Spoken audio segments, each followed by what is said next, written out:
We'll do her really quickly here. We have Ari Lennox back on the show. For white people that don't know, Ari Lennox is a singer, if I'm not mistaken. It's not Annie Lennox. That's the one from the Eurythmics. All right, but this is Ari Lennox. I recently featured her on another story. I can't even remember what the story was right there.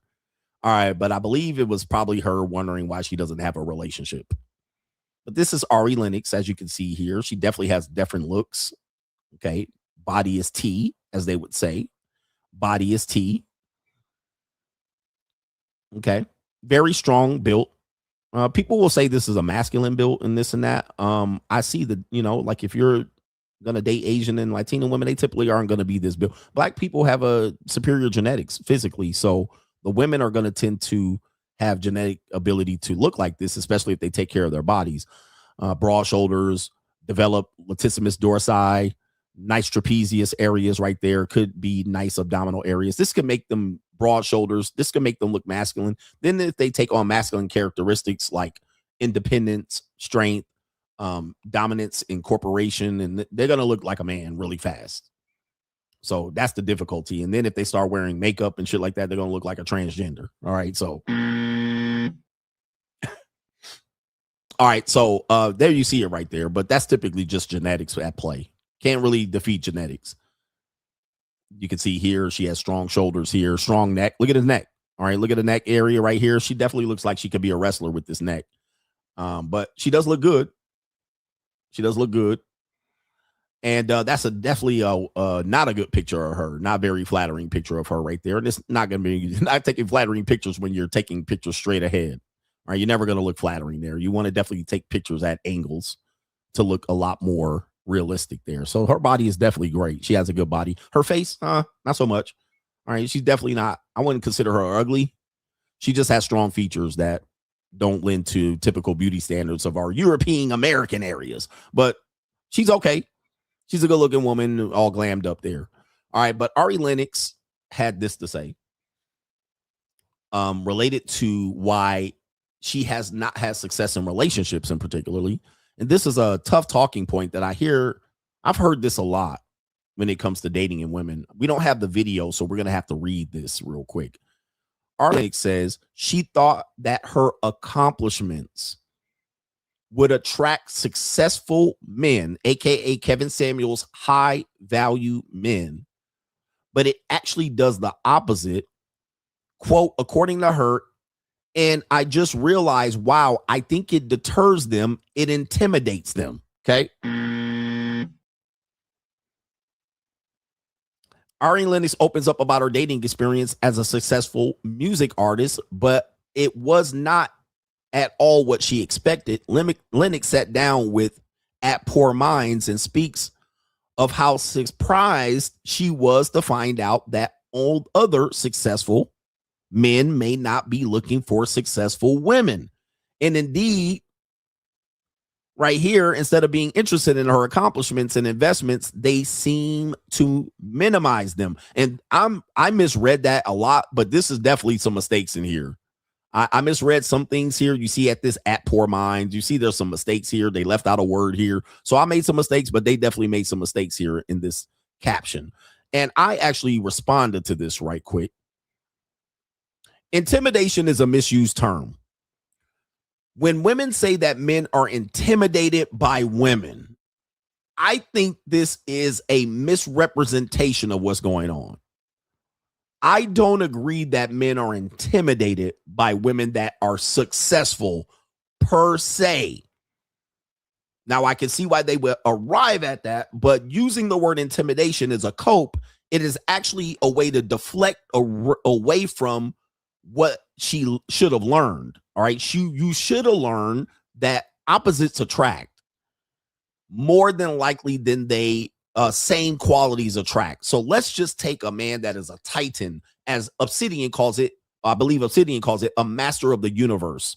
All right. There's a group of Black manosphere people call them the masters of the universe.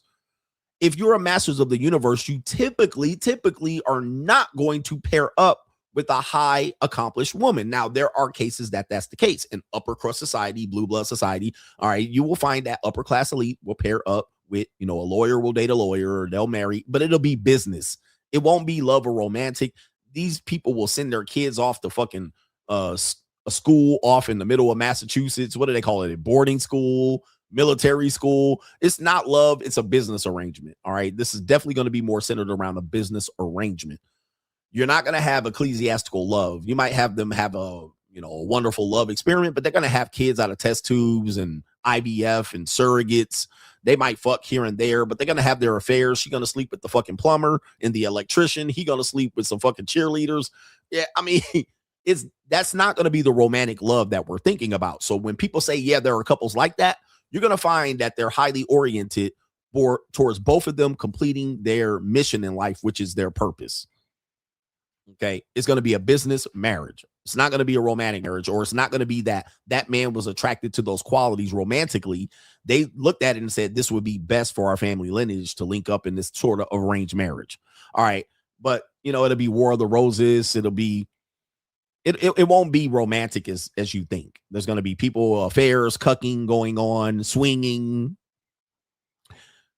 In this one here, typically men who are masters of the universe are attracted to feminine women. That's the opposite. Opposites attract, because there's a role that she's going to play. He doesn't want to compete with her, or he doesn't want her to feel that she needs to compete with him. That's typically how it's going to go. As you would see, as men become more accomplished, they start asking for women to be more feminine and submissive. They start making decisions to find more feminine, submissive women as they become more accomplished or more wealthy. All right. So you will see men become password bros. They get their money. That's, I'm going to take my money and go over here and go get what I want, as opposed to negotiate with these, highly competitive women that are here in America that are honorary and not going to submit and cook and clean. Let me go find some women over here, dirty feet women in a third world country that will more likely complete this task, and they'll buy into that. Now, people can shame them for it, but that's what they want because they think they deserve that. They're not intimidated by these women. They're turned off by them. They don't want to compete with them. I don't think I want a relationship where I compete with a woman. I don't find that to be endearing. Some women think men want to compete with you. They think men want a challenge. I played videos of women in their 40s saying, I thought men wanted women to be bitchy and challenging.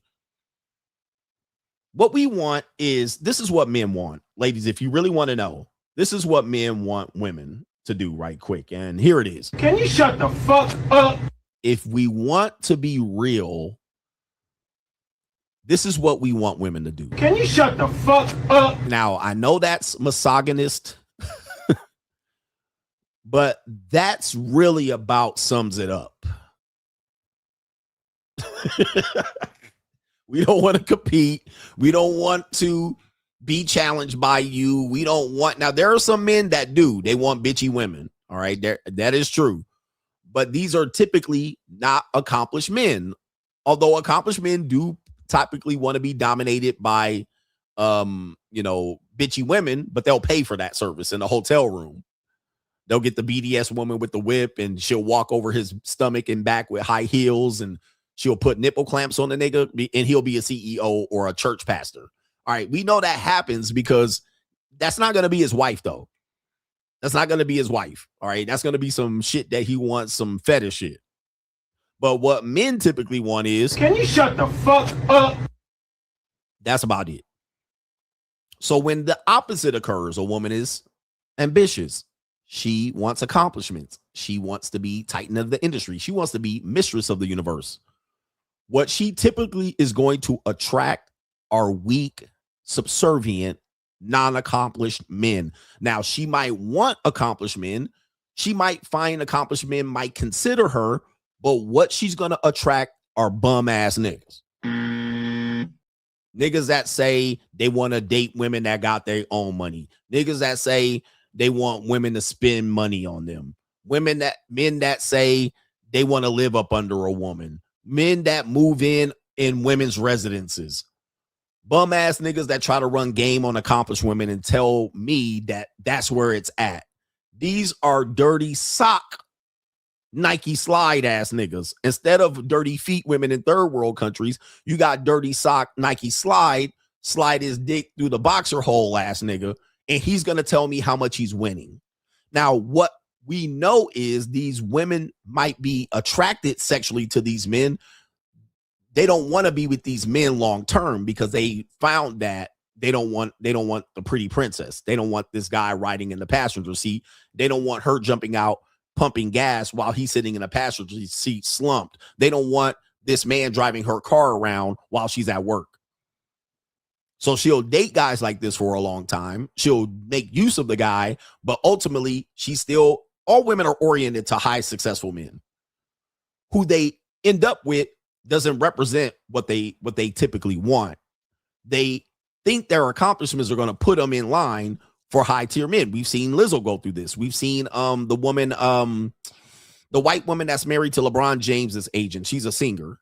She has Adele. You've seen Adele even go through that. She had a weaker male, a non-accomplished male, and it didn't work out. She kicked him to the curb and got a higher accomplished male. And she lost weight to put herself in that position. And she had to date a black guy because she's a chunky white woman. And that's the way she got it. She got rid of the weak white boy, non-accomplished white boy, and went for a black guy that wanted an overweight white woman that was accomplished. All right. And then she got a nigga that says, hey, he got money. That's what Travis Kelce did to Taylor Swift. So you have that mindset. But what women want are high tier men across the board.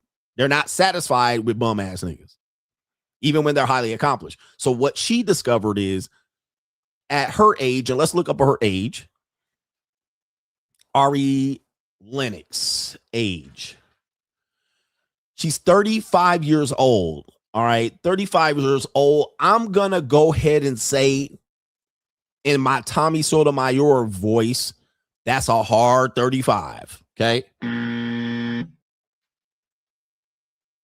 That's a hard 35. And look at Obsidian there with the laughing emoji on the what do you call it? The refresher. What do you call it? Where you reshare it. That's a hard 35. Who agrees? Who disagrees? That ain't an easy 35 looking. That's not easy on an eyes 35. I definitely would have put her in her 40s.